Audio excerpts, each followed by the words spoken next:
here we go, Rich. Here we go. Another gorgeous. Well, it's been a bit cold over the Easter, isn't it? But it's it's been a busy old time. Chilly. Yeah, it has. Yeah, no. Did you have a good break? Did you have a good break over Easter? I did take a few days off. What about you? Yeah, well, yeah, no, just over the long weekend, chilled out, took it easy. Didn't think about too much, really, which is quite nice. So good, you need yeah, that, don't you? All good. And I hope all our listeners did as well. Take a break over the Easter or spring break, or whatever you call it. But it's one of the key things, isn't it, to refocus, re-energize, because your customers are going to get the best out of that. Because when we're refocused, re-energized, and motivated, our customers get a great experience. In whatever way it is. So that's always good. There you go. Top tip for you at the start of this video. But you've been chatting with somebody again, didn't you? So last time I have. Yeah. So we obviously were last week we talked to Marcus at Blaggerton Farm Cottages. If you've not seen that one, please take a look, because that is a business that's in the impact zone. So if you've not seen it, episode 43 is well worth a listen or a watch. But no, today we are going to share an interview with you from a really different perspective from client experience or customer experience. We've been talking to Dave Meadows, and Dave Meadows is the creative director at Pushed Animation, a really interesting bespoke business based in Plymouth and Southampton. And they are an animation house. They help clients bring really complex issues for their teams or their customers to life and simplicity through animation. So yeah, let's take a look. It's a really interesting chat, this. I'm delighted this morning to be joined by Dave Meadows from Pushed Animation on our R&R podcast. Welcome, Dave. Welcome to R&R. Good morning. Yeah, lovely to have you with us. Nice. Dave, tell me a little bit about Pushed and what you do. So yeah, we're an animation and video production company. We're based in Plymouth, and we've also got a regional office in Southampton. Been going for about 15 years. Husband and wife team. My lovely wife Karen kind of keeps me on the straight and narrow. So basically, I mean, we produce engaging sort of TV commercials, corporate promos, explainer videos, and e-learning content. Effectively, we our forte is taking a complex message and making that more digestible for the client's audience. Our clients include people like Brittany Ferries, National Trust. We do a lot of work with the celebrity chefs like James Martin, Rick Stein, doing these sort of TV program graphics for those guys. So effectively, I mean, our forte is kind of bringing creativity and a bit of imagination and fun to kind of everything we do. I mean, it's been quite an organic growth for us as a business over the last 15 years. I mean, I started out as a freelancer when I left ITV, and my wife told me to go and get a job, and I went, no, I want to set business up. and it's kind of grown from there, really. And I think as more work's come in, we've gradually employed, but I think we're now suddenly at a point where it's kind of moving forward quite quickly, which is kind of quite exciting, really. So a really great success story, particularly in the field that you're in. So that's fantastic news. We met each other, didn't we, Dave? Or I met Karen actually initially, and we started to talk about how you guys use animation to get messages across for businesses, and we started to talk about, I think at the time, whether or not your clients used animation to improve colleague engagement for their customer experience. And can you give us some examples of how animation could be used in that field? Yeah, very much so. I mean, animation is all about engagement. I mean, that's why it's such a powerful business tool. I mean, it's a known fact that if employees watching animation are going to retain 95% more of that detail than they would if they were reading it. I mean, about 10% sticks in your head when you read it. So it's a very powerful tool from that side of it. I mean, yeah, many of our clients do use it to kind of like help engage their employees and actually kind of get the message through to them to be able to kind of engage the customer. I mean, a good example of that, we did some work with English Heritage actually, and they wanted to put a training video together to help the staff be able to engage families when they came on site. And the actual message was all about playing with the families and playing with the kids and setting them tasks.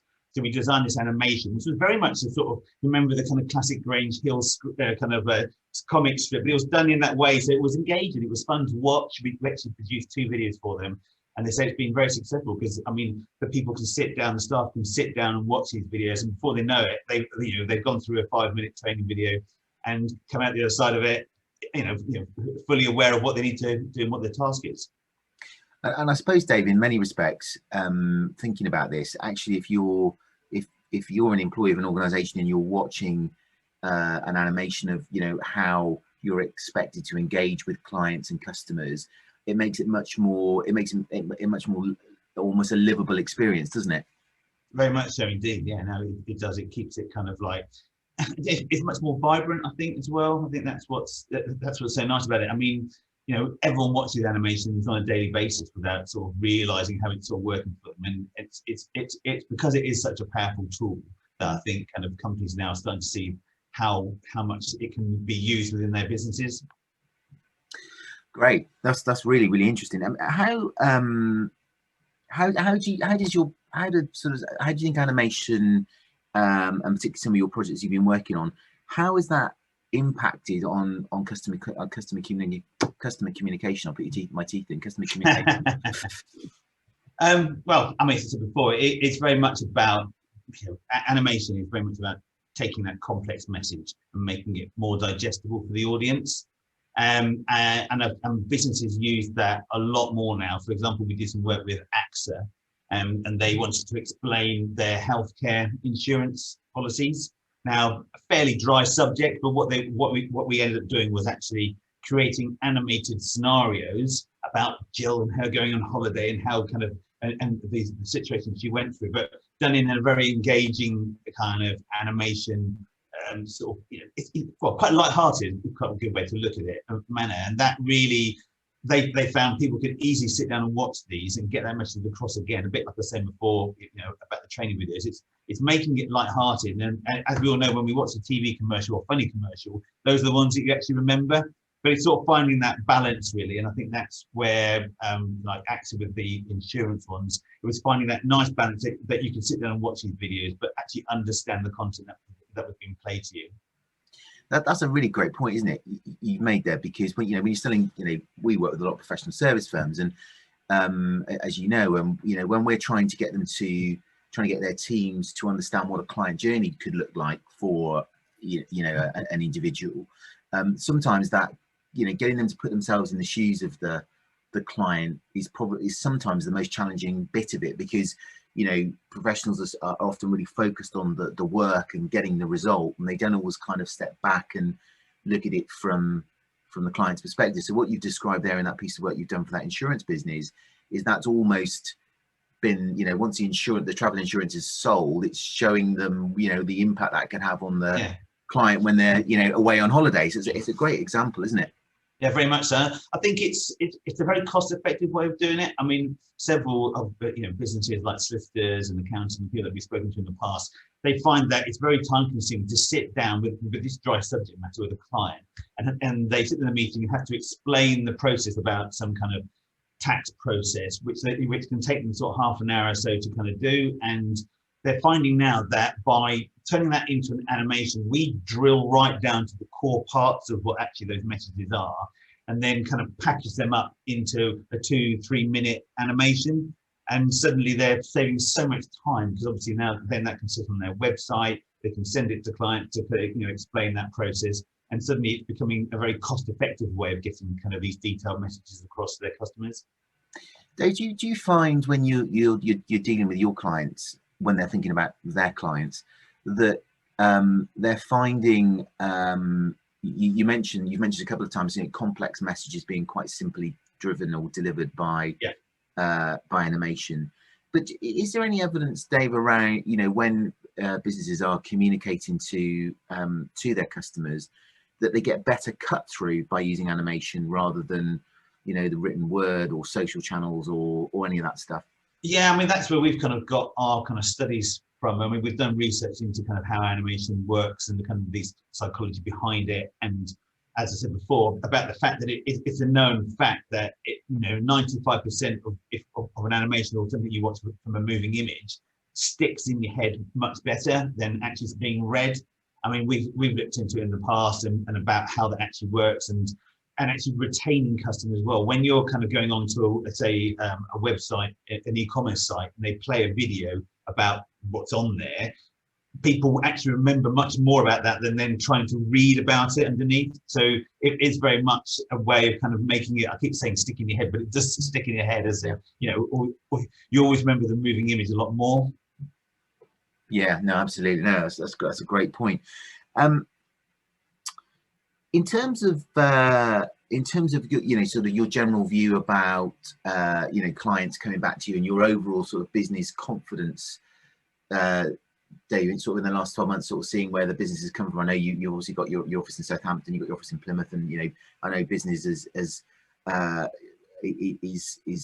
certainly coming through now for us. But have you seen much more optimism in your own clients about the future?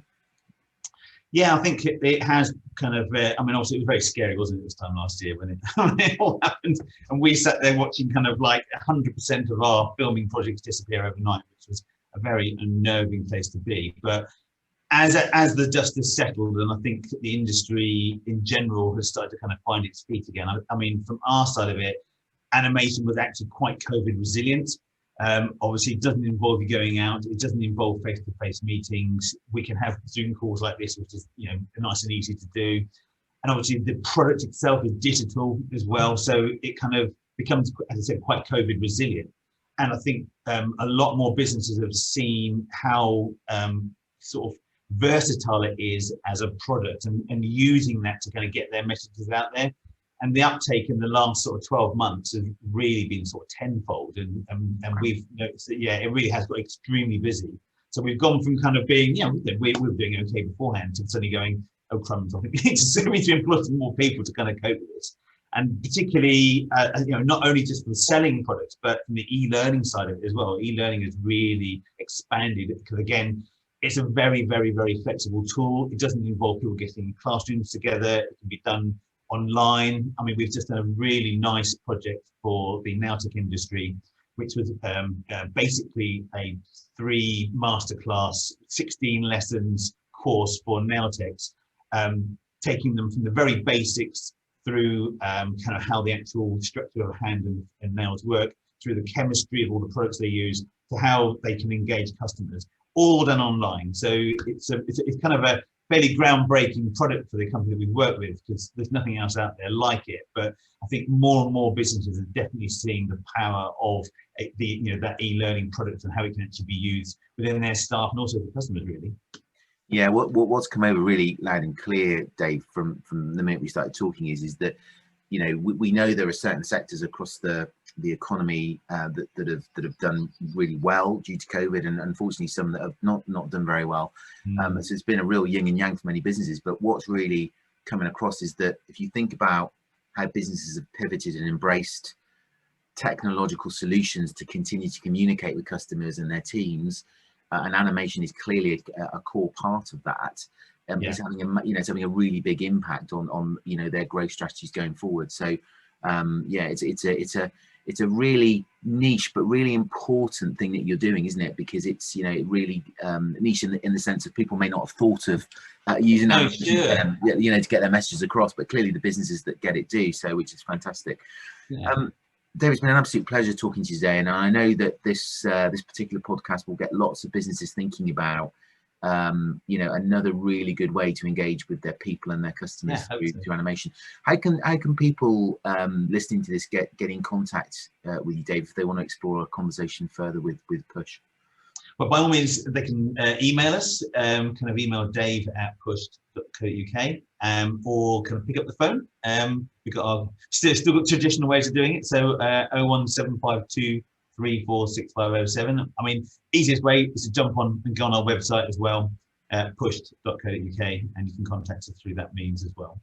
Fantastic. That's great. Dave, really appreciate your time today. Good luck with all the animation you're doing. Good luck with your recruitment, and congratulations on your continued success story. It's amazing. Thanks for being with us. Thank you very much, Ryan. Nice to meet you. Great, love that. Love the videos. Love the video. First thing that stood out for me: 95% retention of the information. I mean, wow. Why aren't we using more of them? Is what I can hear myself saying, but also I'm sure lots of people are sat there going, "Blimey, didn't realise it was that much." But it's true, isn't it?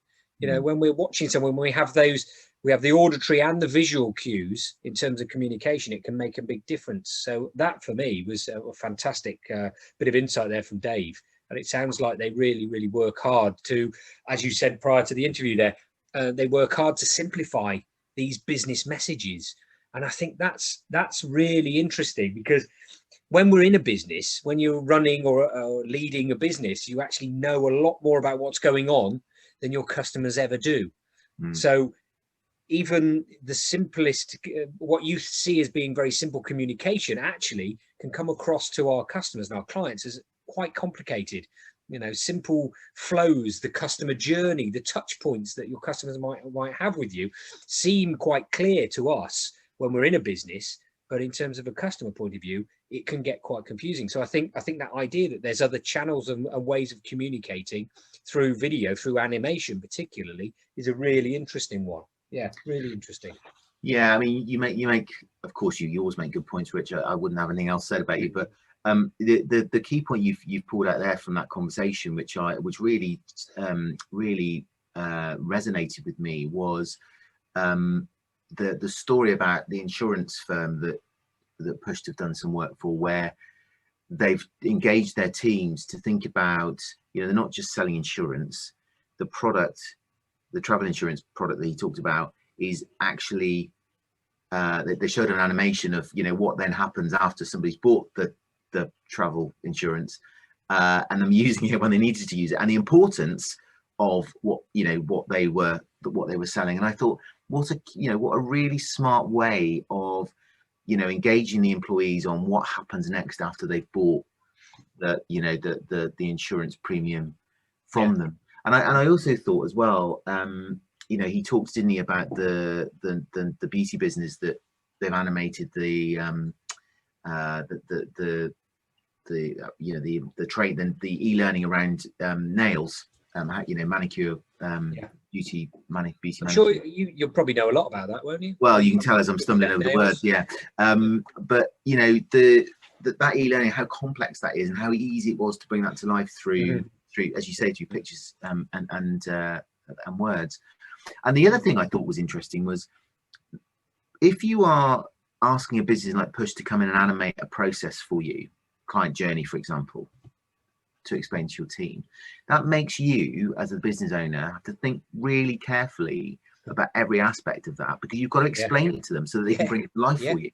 You know, so a really, really innovative way. And you know, you can see that businesses that are using that type of tech or engagement are really pivoting the way they communicate with their customers as well, where they may have many different complex issues they're trying to get across to the customer, but a simple animation can bring that to life very quickly. And one of the key things there, and I mentioned that retention figure again, 95%, is because it's a story. And we know that, you know, throughout time, back into the mists of time, human beings have told stories, because it's a way of sending on communication, of communicating with people, more data, more information, and you keep it alive. And stories do that. There are set pieces to stories. There's an intro piece, there's what's going on, what's the setup, then there's something occurring in the story, then you almost come to the climax of a story, then you get to a resolution. So from a business point of view, it's a fantastic tool to use your customers to really understand what the problem is, what is the situation, what's the pain point that your customers might be having at the moment. What does that mean for them? What does that problem cause for them? What does it ultimately impact their lives, and how does it impact, and what can be done? What's the resolution? What can change? So those different points in terms of the animation, it is that story, and storytelling works. We know it, then retain those facts and figures and all the information going forward. So I think from that point of view, it's a great thing to do. And if you couple that with something like the customer journey mapping that we do with our clients, you know, that sits alongside it, because if you map your journey, your customer journey, you can then look at, well, actually we could use this for some form of animation or video as well, and actual specific touch points within that journey. Oh, we need to break that down even more because we need to simplify it, because actually it's quite a complicated piece. Let's think about, you know, how can we communicate? It's the video. So, you know, from a customer experience point of view, that whole video and animation piece works really, really well. The written word, again, it's useful, and it's very important to have and have options for people as well, because of the way we learn. We have different learning styles. You know, we're video, we're audio, we're kinesthetic, very much more touchy sort of human beings. But if we can offer all of these different ways the senses can be worked with, then there's more likelihood that people will go, oh, okay, I get that. And actually, that means I'm connected. I feel a bit more of a connection to you. So therefore, I want more of a conversation, and therefore conversion rates and all those sort of things we spoke about last week as well, actually. So all of the processes you have in your customer experience can actually impact, again, the commercial side of running the business, which ultimately is one of the key things, and why our listeners and viewers probably do it, you know. Exactly. Yeah. As well as, you know, providing great. Yeah. So yeah, a great, really good, great really thing good to think about when you're thinking about how you engage. You know, maybe Yeah. animation is as a part to play in, you know, engaging your customers in your journey. Absolutely. Great. Fantastic. Well, another top. Another one's done. Yeah, I Another mean, one done. just Number fly 4. by, don't they? Fly by. Yeah. And I think Well, if you like what you've heard, oh, sorry, go on. no, go on. That's exactly what I was going to say. You go for it. Well, what? Like, comment, and share. That's the one. Like, comment, and share. We'll both say it. Maybe like, comment, and share. Share this. Share this. Do us all a favor. Share this with somebody that you've never shared with before, and they will be eternally grateful. Perhaps. Maybe. Anyway, I've been Rich Knight. I've been Ryan Huxtable.